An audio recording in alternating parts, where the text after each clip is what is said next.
함께 찬송과 백부장 요한방송 찬송으로 크리스마스 예배를 하나님께 드리겠습니다.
아들을 낳으니 이름을 예수가 하라.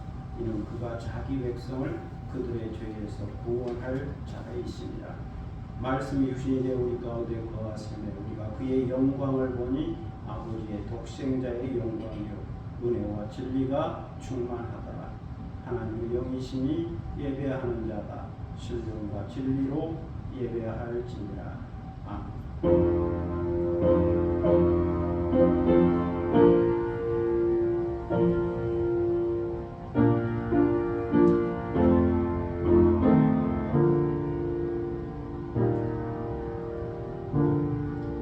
영원히 찬송을 받으실 하나님 아버지, 그 놀라운 섭리 가운데 독생자를 이 땅에 보내신 사랑과 능력과 지혜를 생각하며 영광의 찬송을 부릅니다.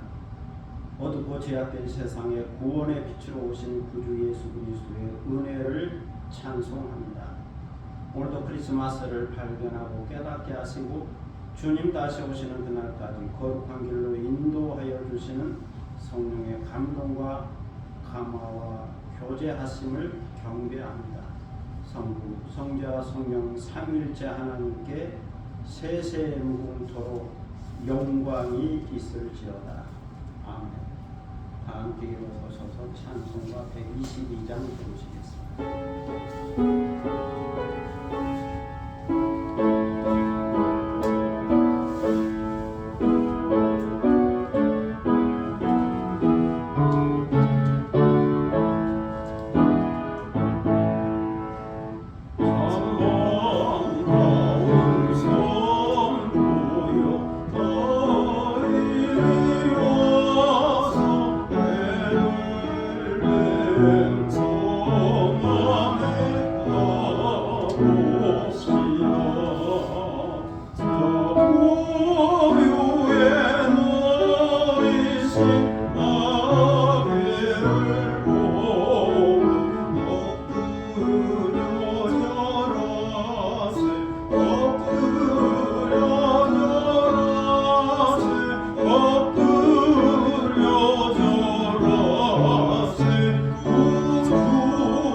사도신경으로 신앙 고백하겠습니다. 전능하사 천지를 만드신 하나님 아버지를 내가 믿사오며 그의 아들 우리 주 예수 그리스도를 믿사오니 이는 성령으로 잉태하사 동정녀 마리아에게 나시고 본디오 빌라도에게 고난을 받으사 십자가에 못 박혀 죽으시고 장사한 지 사흘 만에 죽은 자 가운데서 다시 살아났으며 하늘에 오르사 전능하신 하나님 우편에 앉아 계시다가 저를 줘서 산자와 죽은 자를 심판하러 오시리라. 성령을 믿사오며 거룩한 공회와 성도가 서로 교통하는 것과 죄를 사하여 주시는 것과 몸이 다시 사는 것과 영원히 사는 것을 믿사옵나이다. 아멘. 자리에 앉으시겠습니다. 성시교독 120번 하겠습니다.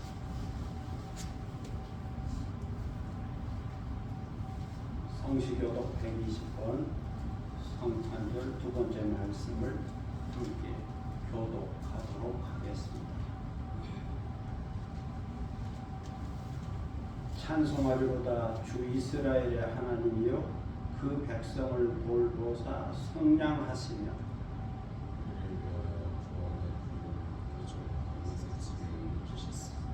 이것은 주께서 예로부터 거룩한 선지자의 입으로 말씀하신 바와 같이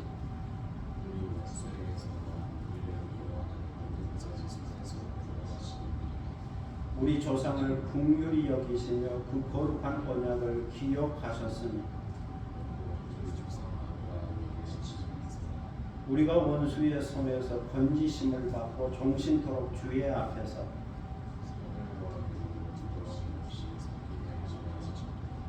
이는 우리 하나님의 긍휼로 인하여 이로써 돕는 해가 위로부터 우리에게 임하여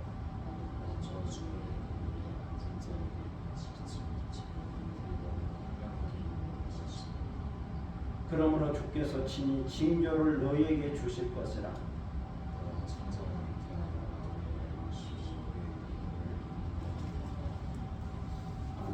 찬송가 112장 부르시겠습니다.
하늘에는 영광, 땅에는 평화, 영원히 찬송과 영광을 받기에 합당하신 하나님 아버지, 이 시간 마음과 뜻과 정성을 모아서 오메가 교회가 2025년 크리스마스 예배를 드립니다. 여호와 하나님께서 오래전에 계획하시고 예언하시고 섭리하시고 이루신 구주 예수 그리스도의 오심과 그 놀라운 사랑과 구원의 역사를 생각하며 찬송과 경배와 영광을 돌립니다. 저희는 죄로 말미암아 죽을 수밖에 없는 죄인이요 이력 편주와 같은 인생입니다. 때로 인생의 항해가 너무 무겁고 힘겹고 피곤하여 좌절하고 낙심하고 절망하는 연약한 인생입니다. 때로 하나님과의 관계 속에서, 때로 인간관계 속에서, 때로 내적인 불안으로 실존하는 고독한 존재입니다. 죄의식 속에서 자유를 누리지 못한 존재입니다. 그런데 사랑의 하나님께서 사람의 몸을 입으시고 가장 낮은 자리에 오셔서 임마누엘로 함께하여 주시기에 그 사랑 안에서 저희는 위로를 얻고 소망을 얻고 평안을 얻고 생명을 얻었습니다. 이제 저희는 이 기쁜 성탄절에 하나님께서 베푸신 은혜와 사랑을 생각하며 마음과 뜻과 정성을 모아 예배를 드립니다. 동방 박사들이 황금과 유향과 몰약으로 경배를 드린 것처럼, 하늘의 천군과 천사들이 영광의 찬송을 부른 것처럼, 들의 목자들이 기뻐하고 찬송한 것처럼 감격과 기쁨과 환희의 노래로 성탄을 축하하며 경배를 드립니다. 이 시간 어두운 세상의 빛으로 불확실한 미래의 확실한 소망으로 미움과 시기와 다툼의 세상에 사랑과 용서로, 웃음을 잃어버린 세상의 기쁨으로, 전쟁과 싸움과 불신과 반목의 세상에 화해와 평화와 의의 왕으로 오신 아기 예수 그리스도를 저희 마음 가운데 영접하고 모셔드립니다. 만왕의 왕으로서 통치하시는 주님의 왕되심을 인정하고 시인하고 믿습니다. 그리고 주님의 정의로운 통치와 사랑의 다스림 앞에 겸손히 무릎을 꿇습니다. 그러하오니 저희 가운데 오셔서 임마누엘의 은혜가 샘물처럼 솟아오르고 임마누엘의 평강이 강물처럼 흐르게 하여 주옵소서. 그리고 임마누엘의 사랑이 들꽃처럼 만발하게 하시고 눈꽃처럼 피어나게 하여 주옵소서. 그리고 저희의 가정과 교회와 나라를 생각하시고 은혜와 자비와 긍휼을 베풀어 주옵소서.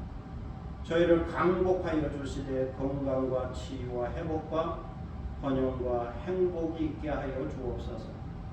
저희의 지경을 넓혀 주시고 저희의 삶이 평탄하고 형통하게 하여 주옵소서. 우리나라는 분단국가로서 평화가 늘 위협을 받고 있습니다.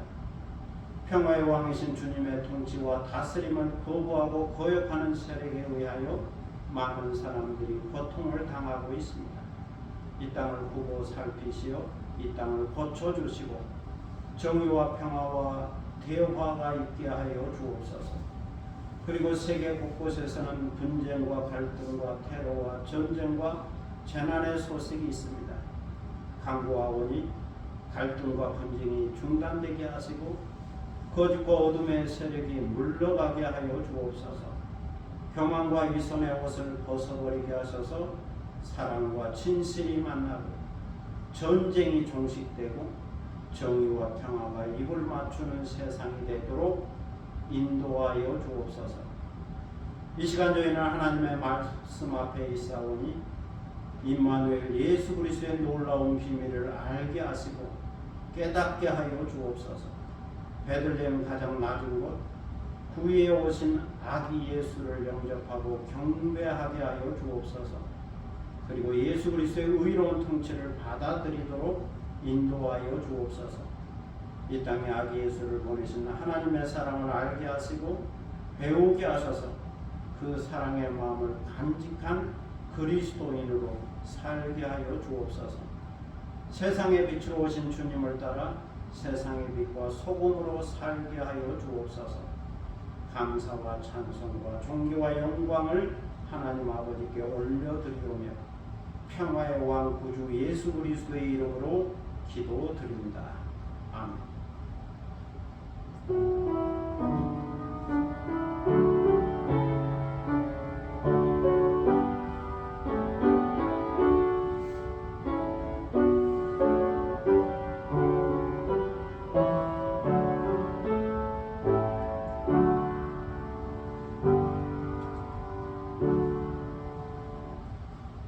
하나님의 말씀은 누가복음 2장 8절 21절.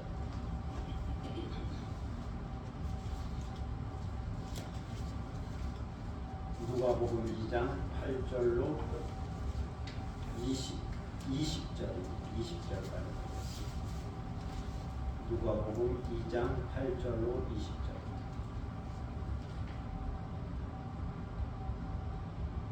이 계시의 말씀을 받들어 읽을 때에 살아계시는 하나님의 음성을 듣는 시간이 되시기를 바랍니다. 그 지역의 목자들이 밤에 밖에서 자기 양떼를 지키더니 주의 사자가 곁에 서고 주의 영광이 그들을 두루 비치매 크게 무서워하는지라. 천사가 이르되 무서워하지 말라. 보라, 내가 온 백성에게 미쳐 큰 기쁨의 좋은 소식을 너희에게 전하노라. 오늘 다윗의 동네에 너희를 위하여 구주가 나셨으니 곧 그리스도 주시니라.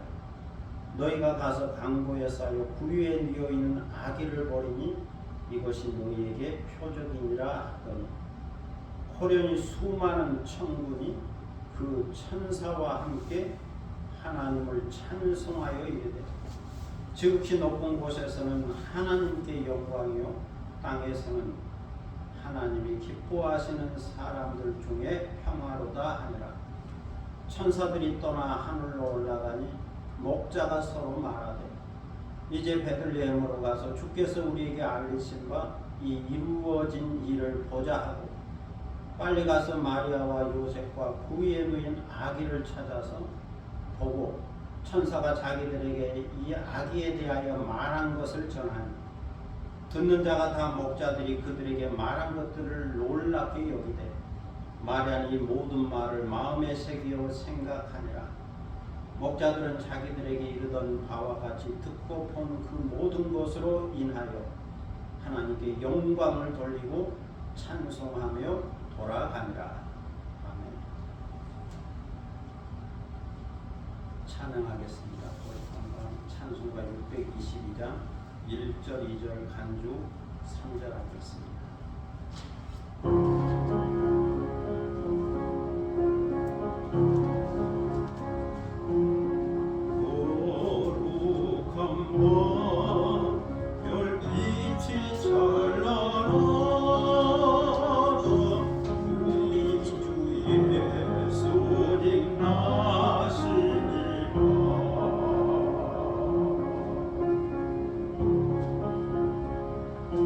오래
지난 월요일 북한산에 갔다가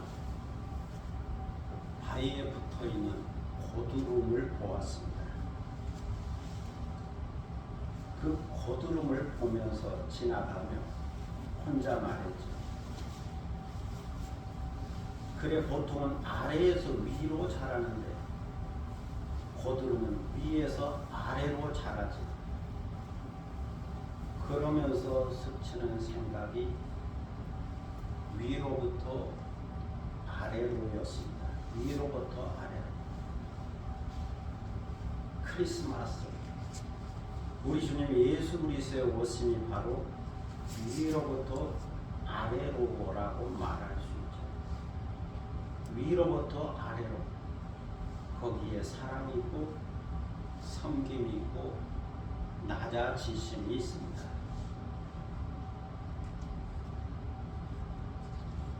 어느 추운 겨울 한방문이 몹시 내리는 성탄절이었죠. 신앙심이 깊은 남편을 따라 성탄 예배를 드리고 집으로 돌아가면서 아내는 계속 의심했습니다. 어떻게 하나님이 인간으로 오실 수 있지? 난 아무리 믿으려 해도 믿을 수가 없어요. 남편을 의심하는 아내에게 계속 설명했지만 소용이 없었습니다. 그렇게 집문 앞에 이르렀습니다. 눈이 너무 많이 쌓여서 참새들이 먹이를 얻지 못했는지 집문 앞에서 빛을 대고 있었죠. 남편은 얼른 집으로 들어가 먹이를 가져와서는 새들에게 던져 주었습니다. 그러자 새들은 깜짝 놀라서 날아가 버렸죠. 그것을 보고 남편은 말했습니다. 새들아, 난 너희들을 해하려는 것이 아니야. 이것을 먹지 않으면 너희들은 굶어서 얼어 죽을 수도 있어. 이것을 어떻게 너희에게 전할 수 있겠니? 내가 새가 되어 새의 말을 하지 않고서는 아마도 어렵겠지. 이 말을 듣고 있던 아내가 비로소 깨달았습니다. 그래, 하나님이 사람에게 계속 사랑한다고 말씀하는데 사람들은 그것을 깨닫지 못하고 하나님을 떠나려고 하지. 그것을 깨닫게 하려고 하나님이 사람으로 오신 사건이 성탄절이지, 크리스마스지. 그리고 그 사랑을 십자가에서 구체적으로 보여주셨지. 이렇게 아내는 성탄의 의미를 깨달았다고 그럽니다. 로마 공화정 말기는 삼두 정치라고 불리는 폼페이우스, 크라수스, 카이사르, 율리어스, 이렇게 세 사람의 지도자가 통치하고 있었습니다. 카이사르를 영어식으로 발음하면 시저이죠. 시저. 카이사르는 북이탈리아를 비롯하여 북유럽을 점령했고, 폼페이우스는 동남쪽 터키와 시리아를 점령하고 BC 63년에는 예루살렘까지 정복했습니다. 여기서 힘을 얻은 폼페이우스는 로마의 원로원을 장악하고 최고의 통치자가 되려고 했죠. 그런데 여기에 반발하여 북쪽에 있던 율리어스 카이사르가 자기 군대를 거느리고 루비콘 강을 건너와서는 폼페이우스 군대와 싸웠습니다. 역사학자들은 율리어스 카이사르가 루비콘 강을 건넌 것을 중요하게 다루고 있죠. 이 싸움에서 카이사르가 승리했고 폼페이우스는 이집트로 도망친 후에 살해되었습니다. 카이사르는 로마 제국을 통일한 통치자가 되었으나 황제가 되기 전에 그의 충신이었던 브루투스에 의해 살해되었죠. 이때가 BC 44년. 그래서 후세의 사람들은 믿었던 사람에게 배신을 당했을 때 브루투스 너마저라는 말을 하게 되었죠. 싸움에서 이겼으니까 율리어스 카이사르가 황제가 될 것 같았었는데 역사는 그렇게 흐르지 않았다는 거죠. 카이사르가 죽은 후 로마의 패권 싸움은 카이사르의 양아들이었던 옥타비아누스와 카이사르의 신하였던 안토니우스에 의해서 진행되었습니다. 그 옥타비아누스가 악티움의전에서 승리하여 최초 로마의 황제가 되었죠. 원래 이름은 율리우스 옥타비아누스인데 황제가 된 후에 그 이름을 카이사르 아우구스투스로 바꾸었습니다.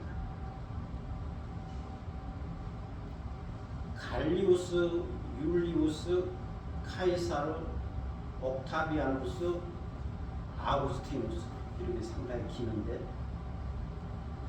생략해서 카이사르 아우구스투스 이렇게 불리게 되었습니다. 그가 황제가 되어 통치한 시기는 BC 27년부터 AD 14년이었죠. 카이사르 아구스투스 다음의 황제로는 카이사르 티베리우스 AD 14년부터 37년까지 로마를 통치했습니다.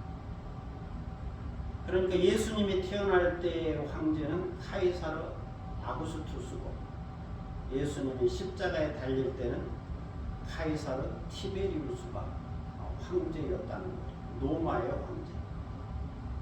그 후에는 클라우디우스와 네로가 각각 통치하게 됩니다. 누가복음 2장 1절에 보면 그때 가이사 아구스도가 영을 내렸다라고 기록하고 있습니다. 가이사 아구스도 우리 한글로 그렇게 표기한 건데 원래 발음은 카이사르 아우구스투스 라틴어 발음입니다. 카이사르 아우구스투스. 그래서 한글은 세계의 모든 언어를 다 번역할 수 있어서 비슷하게 번역을 한 거죠. 가이사 아구스도. 가이사 아구스도는 로마 제국의 최초 황제 카이사르 아우구스투스를 가리킵니다. 로마 제국의 초대 황제인 가이사 아구스도가 명령을 내렸죠. 천하로 다 호적하라. 그 당시 로마 제국이 세계를 지배하고 있었기 때문에 로마 제국의 지배를 받은 식민지로 살고 있는 모든 나라는 호족해야 하는데 이스라엘도 로마의 통치를 받고 있었기 때문에 호족해야 하는 거죠. 그 당시 호족을 통한 인구조사는 호족이라고 하는 것은 인구조사하는 건데 로마가 식민지 백성들에게 세금을 거두어 드리려고 행한 것이었습니다. 결국은 세금, 돈을 거두어 드리려고 인구조사, 호족조사를 하게 된 거죠. 이 호족은 구레뇨가 수리아 총독이 되었을 때 처음 한 것이라 말하고 있습니다. 그러니까 카이사 아구스도가 처음 황제가 되어서 식민지 백성들에게 세금을 거두려고 호적을 하라, 인구조사를 하라 명령하게 된 거죠. 그런데 그 당시는 사람들이 호적을 하려면 고향에 가서 해야 했습니다. 자기 고향에 가서 조상들의 땅에 가서 호적을 해야 했죠. 여기에 하나님의 섭리가 있었고 계획이 있었습니다. 하나님께서 이렇게 섭리하신 것은 예언을 이루기 위해서였죠. 가이사 아구스토가 호적하게 하고 또 그 호적을 고향에 가서 하게 한 것이 하나님의 예언을 이루기 위한 것이었다는 겁니다. 다윗의 자손 메시아는 다윗 동네인 베들레헴에서 태어난다고 하는 구약 미가 선지자의 예언을 이루기 위하여 이 모든 과정이 필요했다는 거죠. 구약 성경에 미가 선지자가 나오는데 미가 선지자가 예언하기를 다윗의 자손은 베들레헴에서 태어난다. 메시아는 베들레헴에서 태어난다. 그렇게 예언했기 때문에 그 예언이 이루어지도록 이런 역사적 과정이 필요했다는 것. 하나님께서 가이사 아구스도의 통치권을 도구로 사용하여 베들레헴 탄생 예언을 성취하려고 했다는 겁니다. 이런 상황에서 요셉이 등장하죠. 요셉은 다윗의 집 족속이었습니다. 다시 말해서 유다 지파요 다윗 왕의 후손이었다는 거죠. 지금은 북쪽 갈릴리 나사렛에 살고 있지만 남쪽 유대 땅 베들레헴 다윗의 동네로 가서 호적 신고를 해야 했습니다. 다윗의 자손으로 다윗 족속인 거 다윗 동네인 베들레헴에 가서 호적 신고를 해야 했습니다. 베들레헴은 상지 예루살렘 남쪽에 위치해 있었습니다. 북쪽 갈릴리 나사렛에서 남쪽 베들레헴에 가려면 사마리아 성을 지나는 길이 있었고 요단강 동편길을 통해서 오는 길이 있었습니다. 보통 유대인들은 사마리아 사람들을 별로 좋아하지 않아서 요단 동편길을 많이 택하곤 했습니다. 그렇게 여리고로 왔다가 그 후에는 예루살렘까지 계속 올라가야 하는 오르막길.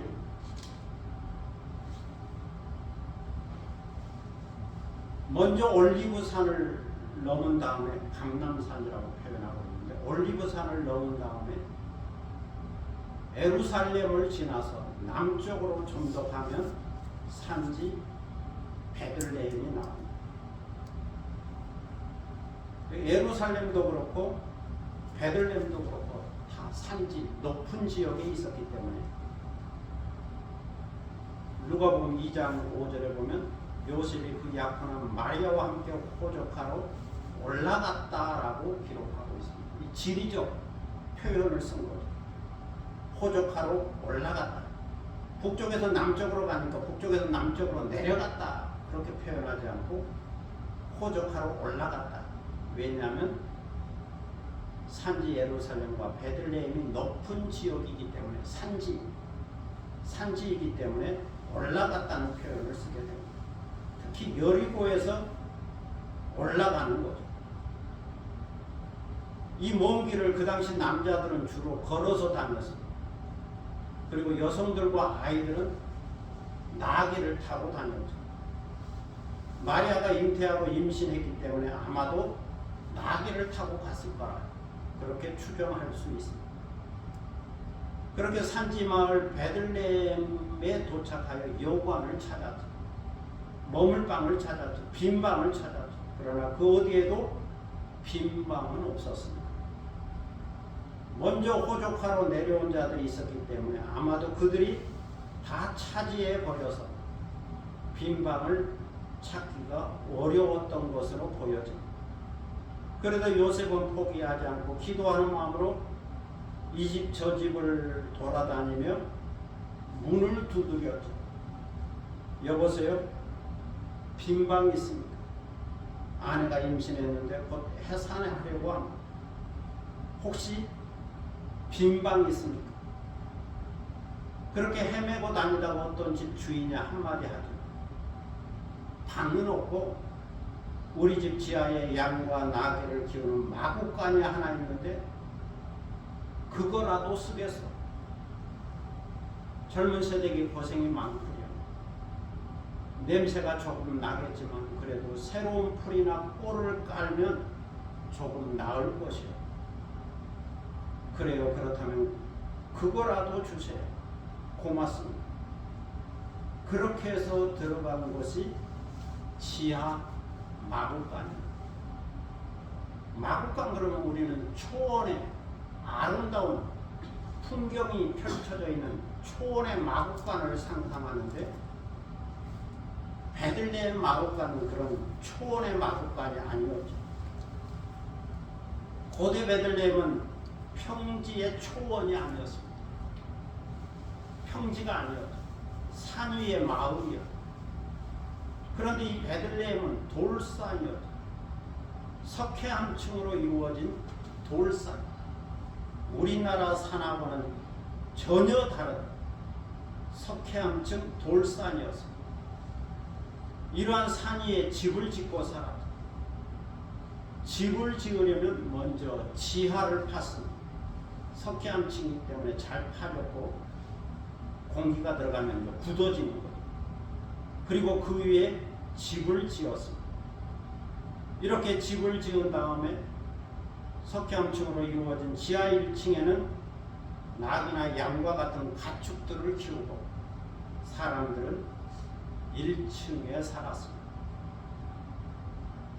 누가복음 2장 6절로 7절에 보면 아기 예수의 탄생 상황을 이렇게 말씀하고 있습니다. 거기 있을 그때에 해산할 날이 차서 첫 아들을 낳아 강고로 싸서 구유에 누웠으니 이는 여부 안에 있을 곳이 없음이라.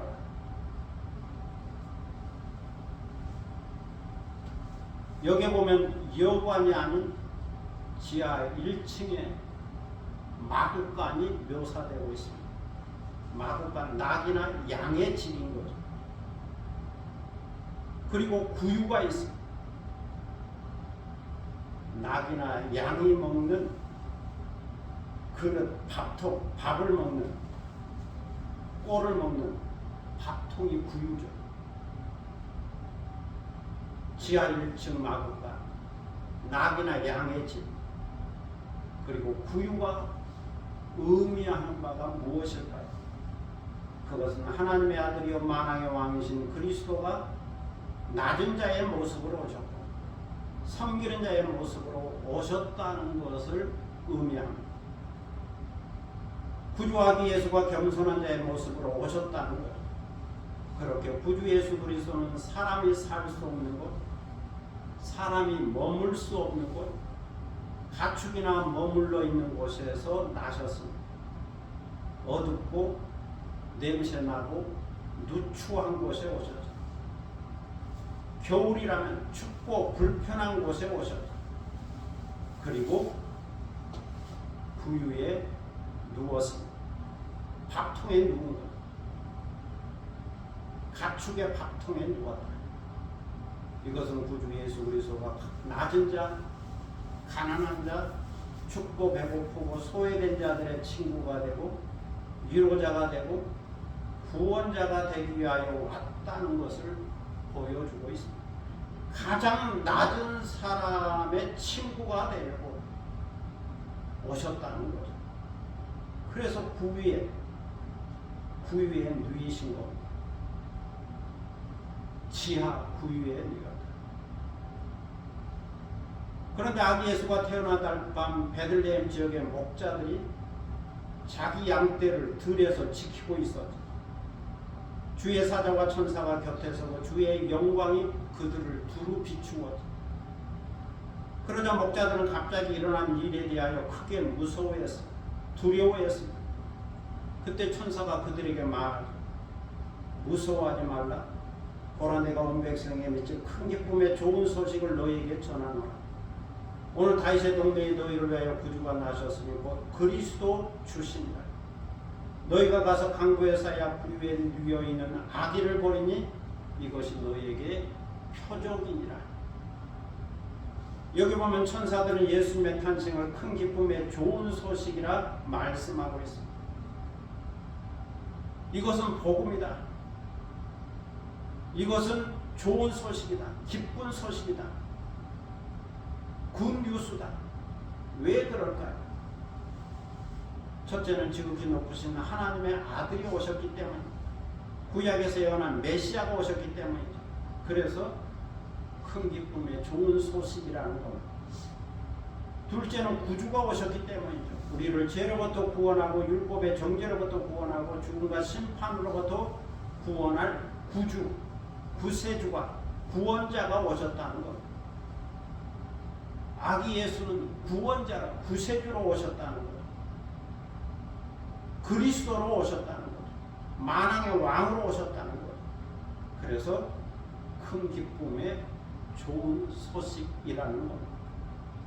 셋째는 임마누엘이기 때문이죠. 임마누엘, 하나님이 우리와 함께 하신다. 거룩하신 하나님, 의로우신 하나님이 죄인들과 함께 하신다는 거죠. 죄인을 변화시켜서 의인되게 하고 거룩하게 하고 함께 하신다는 것. 그리고 사랑을 주고 평화를 주고 복을 주기 위하여 함께 하신다는 것. 사람과 교제하기 위하여 코이노니아 하기 위하여 함께 하신다. 사람과 사람이 함께 하는 것도 쉬운 일이 아닙니다. 사람과 사람이 친구 된다는 것도 쉬운 일이 아닙니다. 뭔가 맞아야 하죠. 마음이 맞아야 하고 수준이 맞아야 되고 환경이 맞아야 되고 뭐 여러 종류가 맞아야 친구가 될 수도 있고 함께 할 수도 있죠. 그런데 하나님이 수준이 맞지 않는 사랑과 함께 하시기 위하여 오셨다. 하나님이 함께 하십니다. 복 주기 위해서 함께 하십니다. 교제하기 위해서 함께 하십니다. 그래서 구주 예수 그리스도의 나심은 큰 기쁨의 좋은 소식이라는 것. 천사는 목자들에게 이 소식을 전하죠. 너희가 가서 강고에 쌓여 부유에 누워 있는 아기를 보니 이것이 너희에게 표적이니라. 이것이 너희에게 표적이다. 강고에 사서 부유에 누워 있는 아기가 표적이다. 표적은 헬라어 세메이온이라는 단어를 번역한 말이다. 부유의 아기가 표적이다.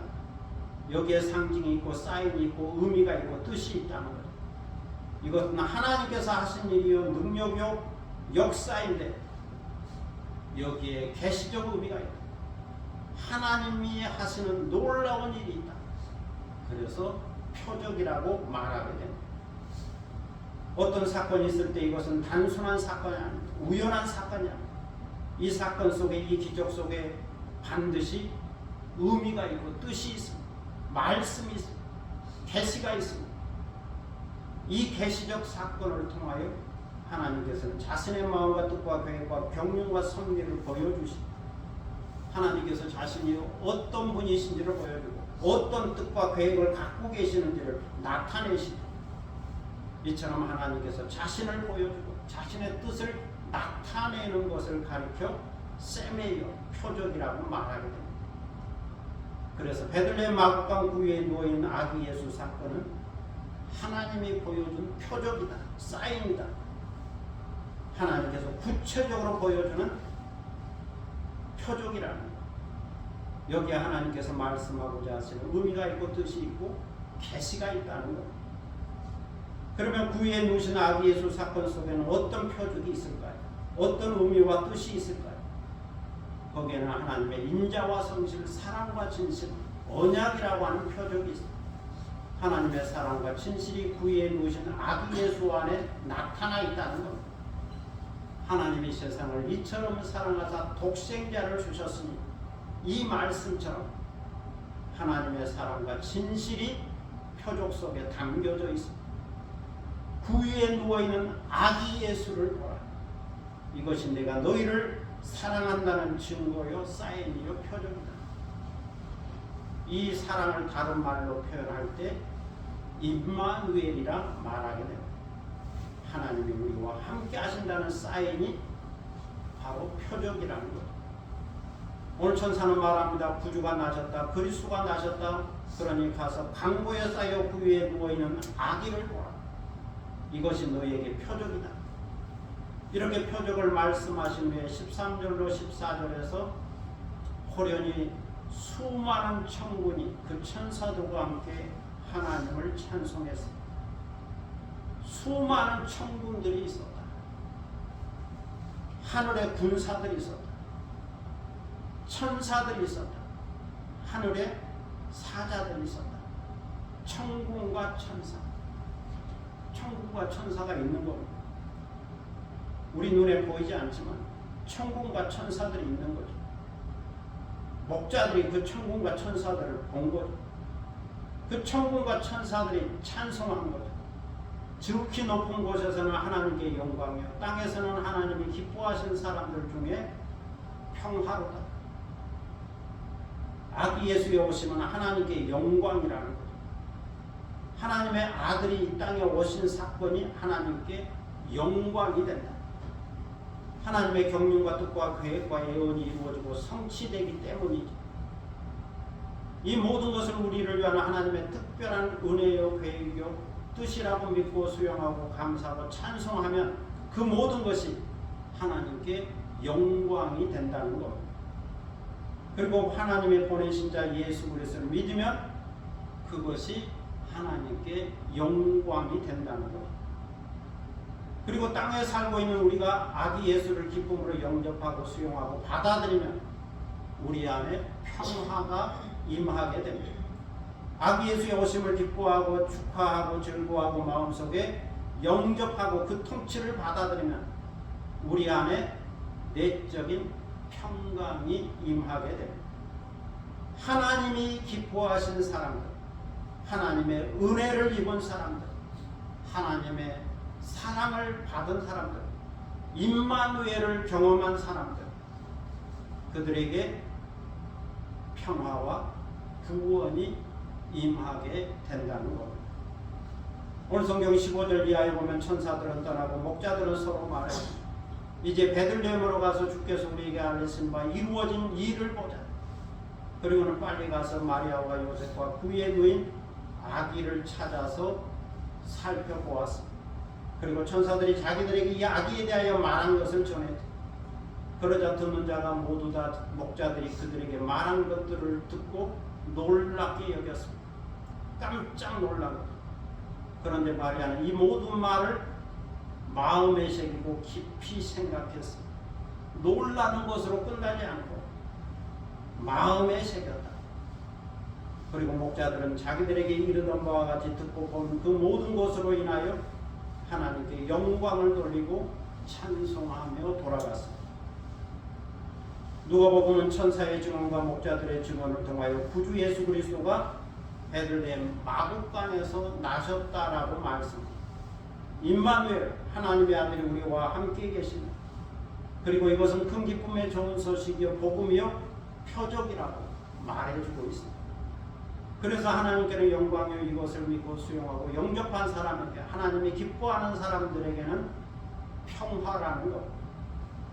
이 소식을 듣고 마리아는 이 모든 말을 마음에 새겨 생각했습니다. 마음 가운데 깊이 두고 묵상했다는 것. 이 모든 것을 믿고 수용하고 영접했다는 것. 그리고 할례할 8일이 되매 그 이름을 예수라 지었습니다. 오늘 우리는 아기 예수의 오심을 축하하고 노래하는 천군들과 천사들의 찬송 소리를 듣습니다. 지극히 높은 곳에서는 하나님께 영광이요 땅에서는 하나님이 기뻐하신 사람들 중에 평화로 그리고 목자들이 하나님께 영광을 돌리고 찬송하는 것을 듣습니다. 이것이 오늘 크리스마스 예배를 드리는 우리의 찬송이 되어야 할 겁니다. 크리스마스 예배를 통하여 아기 예수 그리스도를 기쁨으로 영접하면서 하나님께 영광과 찬송을 드리는 여러분에게 크리스마스의 기쁨과 구원과 소망과 사랑과 평화가 충만하기를 축복합니다. 기도하겠습니다. 사랑의 아버지 하나님, 은혜를 감사합니다. 해마다 크리스마스가 오는 시간, 이 시간을 통하여 아기 예수의 오심을 다시 묵상하고 듣습니다. 어떤 역사적 배경이 있었는지, 어떤 상황이 있었는지, 그리고 거기에는 어떤 하나님의 계획과 뜻이 있었는지 다시 한번 누가복음을 통하여 살펴보았습니다. 오늘 특별히 천군들과 천사들의 소리를 통하여 예수의 오심이 기쁜 소식이다, 표적이다, 귀한 말씀을 들었고 그 찬송의 내용을 들었습니다. 지극히 높은 곳에서는 하나님께 영광이요 땅에서는 하나님이 기뻐하시는 사람들 중에 평화로다. 목자들이 이 찬송을 들었고 그들 또한 하나님께 영광의 찬송을 불렀습니다. 그러므로 오늘 우리도 이 찬송을 부를 수 있어야겠습니다. 주의 오심을 축하하며 찬송하는 저희들에게 크리스마스의 은혜를 베풀어 주시되 크리스마스의 기쁨과 구원과 소망과 사랑과 평화가 충만하도록 복에 복을 내려 주옵소서. 감사드리며 예수 그리스도의 이름으로 기도드립니다. 아멘. 찬송가 126장 부르시겠습니다.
찬양하여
천군과 천사들처럼 찬송하고 들의 목자들처럼 찬송하고 동방 박사들처럼 예물을 드립니다.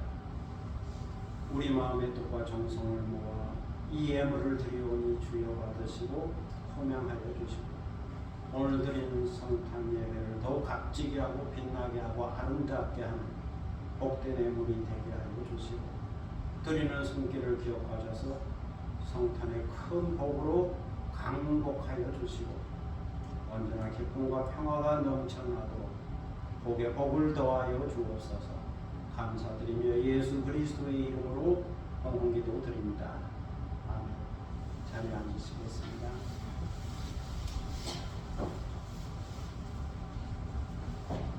성탄 축하 시간.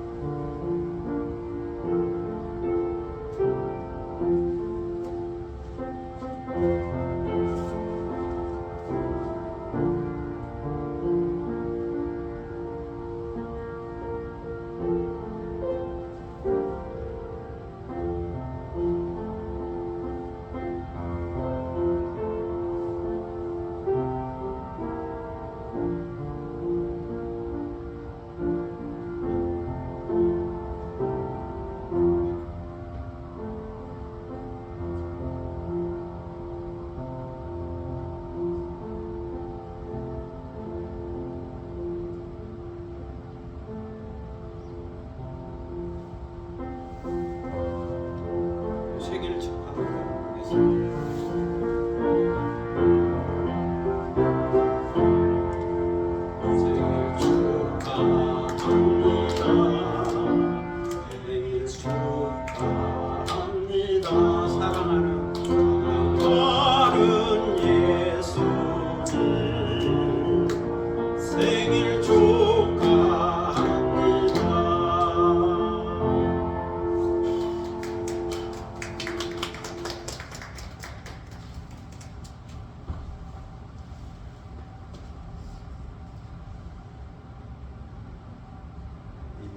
예배를 통해서 찬송을 통해서 축하했지만 우리 문화 속에서 케이크로 또 한번 축하했습니다. 크리스마스 인사 한번 하겠습니다. 메리 크리스마스, 메리 크리스마스. 즐겁고 행복하고 기쁜 크리스마스가 되시기 바랍니다. 천군과 천사들도 기뻐하고 두의 목자들도 기뻐하고 또 요셉과 마리아도 기뻐하고 우리도 기뻐하는 이 기쁨을 증거하는 성도들이 될 수 있기를 바랍니다. 오늘 하루 기쁜 하루 되시기 바랍니다. 시 한 편 낭송하겠습니다. 뒷부분을 조금 수정했습니다.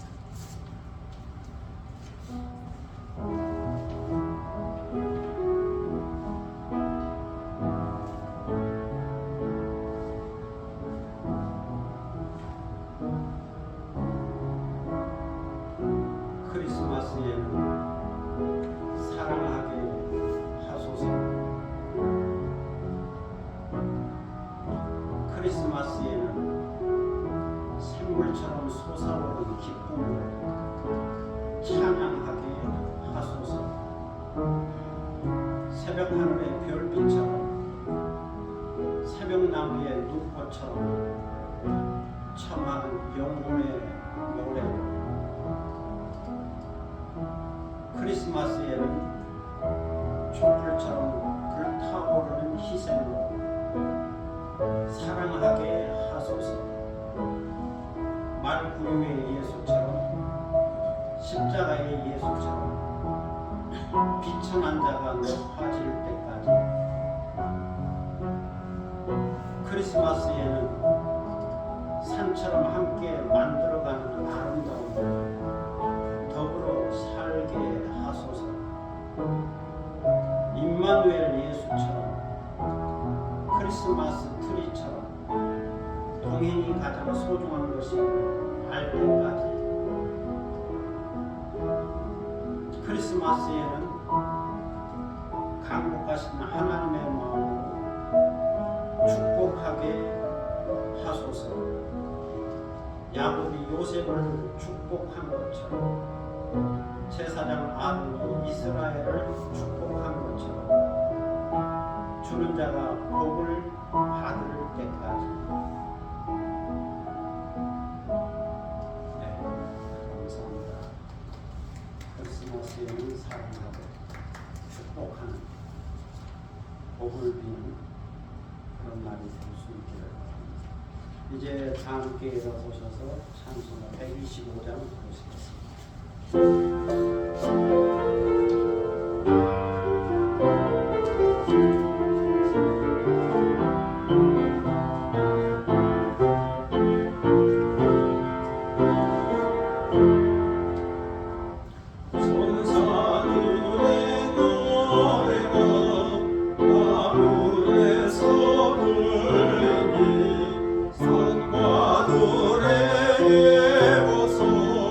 내 알이 저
지금은 구주로 이 땅에 오신 우리 주 예수 그리스도의 무한하신 은혜와 구주를 이 땅에 보내신 하나님 아버지의 극진하신 사랑과 구주를 영접하고 또 믿고 의지하며 살도록 감동을 주시는 성령의 교통하심이 구주 예수 탄생의 의미를 깨닫고 그 놀라운 크리스마스의 은혜를 가슴속에 담고 오직 믿음과 소망과 사랑으로 살기 원하는 사랑하는 모든 믿음의 권속들을 머리 이어와 그리고 이 교회 위에 지금부터 영원토록 함께 하시기를 간절히 축원하옵나이다.